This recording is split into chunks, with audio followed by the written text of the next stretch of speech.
Ayan, gulay ang ano natin ngayon. Kailangan ano ang buhay natin. Kailangan ano muna natin yung kalusugan kasi importante sa atin ang kalusugan. Ayan.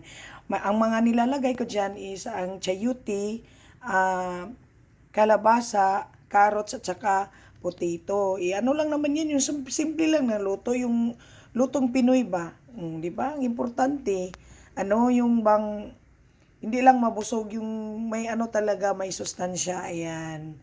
Tapos lagyan natin ng konting ano lang naman, konting meat, ayan o, napaka-fresh ng meat ko. Kailangan fresh ang meat para ano, masarap at saka healthy din para iwas ano tayo, mga sakit-sakit, ayan. Dapat yung anong gagawin natin. Tapos ano lang naman yung onion at saka garlic, ayan, di ba? Yan lang talaga ang ano nito, Yan na.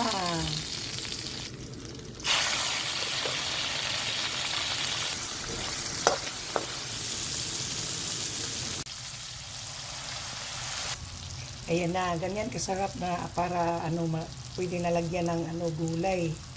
Ayan. Ayan, ilagay na natin ang gulay. Ayan. So, di ba? Ganyan lang.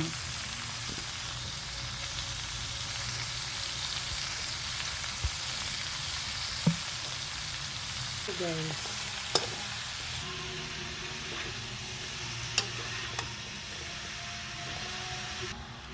Ayan, lagyan natin ng ito. Panimpla. Kasi kailangan ng timpla yan. Diba? Ayan, lagyan natin ng kunting brown sugar.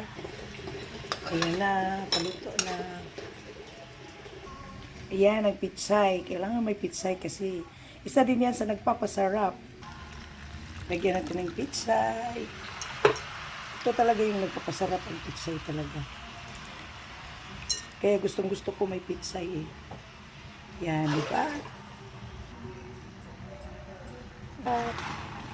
Grabe. Di ba? Ayan na yan. Ito na yung tanghalian namin. Grabe, ang sarap. Tingnan nyo guys. Gawa kayo ng ganito. Napakasimpleng lutuin. Ayan, di ba? Wow, grabe. Napakasustansya niyan. Di ba?